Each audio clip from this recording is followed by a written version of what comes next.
Good morning, guys. It is Thursday, and today makes a year that I have been canning, pressure canning, and water bath canning.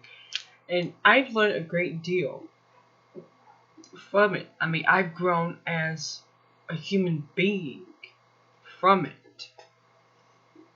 So let me start. 1. Patience. Oh my god. I got to a point in my life where I was so short on patience that I would literally just snap. Just not a hard bang my head against the wall kind of snap. Just that nipping, like a little chihuahua nipping at your heels kind of snapping. So, doing all the cooking, all the preparations for canning, doing all this stuff has really helped me redevelop patience. Now, I still get short with people. Now, I still get short-tempered because I have no tolerance for indecisiveness. I never have. I never will. Make a decision. Go with it. Deal with the reward. Enjoy the rewards. Or deal with the consequences. That's always been my thing. At 47, I don't think it's going to change. The next thing is the passion for cooking.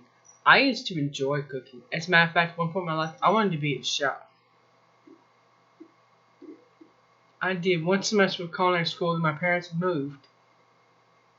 And I never got to finish it. Here's the deal. The whole process of knowing everything I'm doing, every potato, every carrot, every bean, every whatever I'm working with, I know that it's been handled safely, it's been canned safely. There's not going to be a recall on it, ever. Because I know what I've done, I know the process I've followed, and this is just absolutely wonderful feeling of knowing that I can do this. This past holiday season, Wednesday, I made a chicken. Not Wednesday, but Thanksgiving. I made a chicken. I had a plan. I used Olive Garden's approach to it. I made something, assembled something, bought something. Then I started a few days ahead, made a plan, knew everything I needed to do so that I could cook the bird on that day.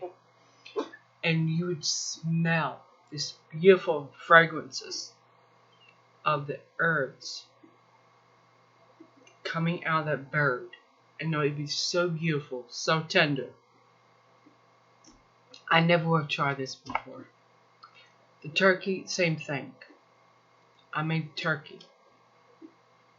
I did the same plan. Turkey, I will say, is a little more challenging because if you leave it in just so long over when it should be taken out, you can have a dry bird. Now, I've also done like a turkey pot pie from scratch, from beginning to end. I used the turkey from the turkey of Christmas. I used gravy, which is something I need to work on making, by the way. Just to be honest. I made the pie crust. All of it, except for the gravy, and I used the pre-made gravy. It is what it is, right? I've done 2 fruit pies, 1 apple, 1 cherry, from beginning to end. That was made from scratch. The filling, the dough, all of it. I'm not one of these fancy fussy food cooks. I've tried doing that. It's too frustrating. And it doesn't look any different in the end. When you still got an empty plate. That end, I have never a kid that does not like her food mix. I don't know when this started. Probably about 13, because our taste buds start changing as we get into our teens, move to our 20s. And So she's gotten to the point where she doesn't really like her stuff mixed. She does not like green beans. She likes carrots, sweet peas, loves corn, but into green beans not so much. Anyway, these are things that I already know I can use. I keep in my freezer all the time. Another thing I see here is caramelized onions. Yes, I caramelized onions this week. I haven't done that in years. It was simple. Onions, stick of butter, salt, pepper, liver sugar. I used a rice wine vinegar and balsamic vinegar blend. It was delicious. It came out beautiful. So, that is definitely, this canning process has really reignited passion for cooking. I almost forgot again. Potatoes. Twice baked potatoes. It's so simple. I don't know why I haven't been doing this before now. I just take baked potatoes in the fridge, cut them in half, scoop them out. You know, I had to put them in the oven, warm them up a little bit, make it easier to pull the filling out. Mixed it up, pre-stuffed them, shoved them in the fridge. Yeah, I'm gonna cook in my fridge. In the oven, and let them heat up, brown off. They were fantastic. I had one. A kid scarfed the rest of them. Now, next thing, empowerment. Heather from Needy Homesteader was the first person I heard describe the feeling of canning that you get from canning. Empowerment. Yes, definitely. Again, knowing what's in this jar you put in there. Knowing. Let me grab this. Sweet potatoes. And brown sugar syrup. I also use a canned corn. And I saved the water from the corn. Yes, you can do that. When I did the corn, I just cut the corn off the cob, threw the cobs in the water, and boiled them. This is going to be great. That feeling of knowing if life gives you a couple boxes of sweet potatoes, you can cut them, you can can them, even if it takes you a couple days. Actually 4 days in this case because there were so many. But you can do that. And I know what's in that jar. I know what's put in it. I'm not going to ever have to worry. I mean, I'll have to check the seals, make sure they stay sealed. But other than that, I'm good to go.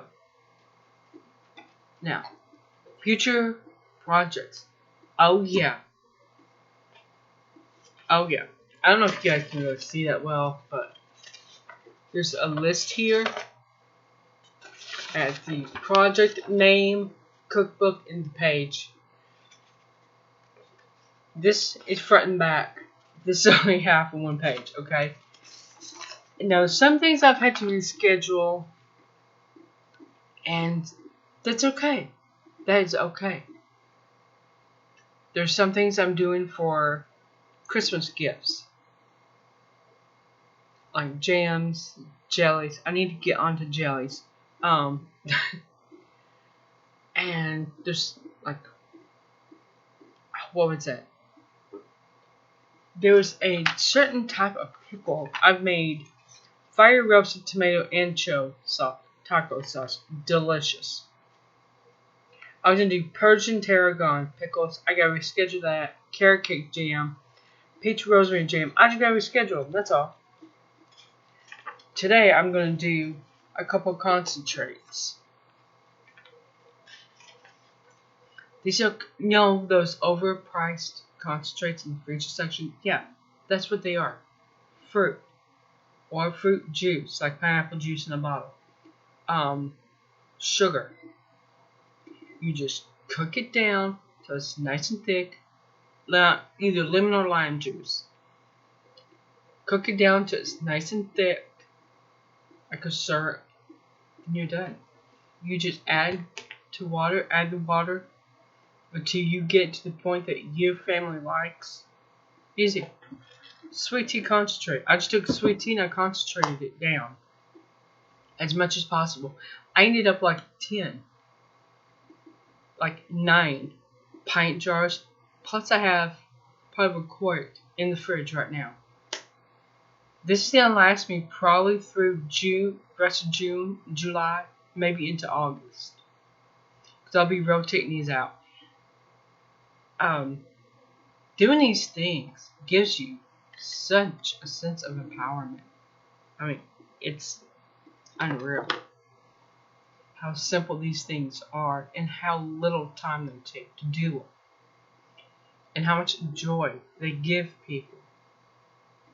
It's just incredible. Now, I do have other projects that are more of a canning rebel. I watched Pam Prepper Pam, I think it is, at Old Hippie Homestead. She made rice pudding in jars. She just took the rice, cinnamon, sugar, raisins, filled it up to a certain point with water, and pressure canned it. That was it. It was like, oh my god. And I've been told for last year you cannot cook canned rice. Wrong. You can. Alright guys. Now, here is where I'm going to put this ball in your court. No matter how long you have been canning, what have you learned about yourself from the process? How has canning enriched your character? Until later, I'll see you tomorrow.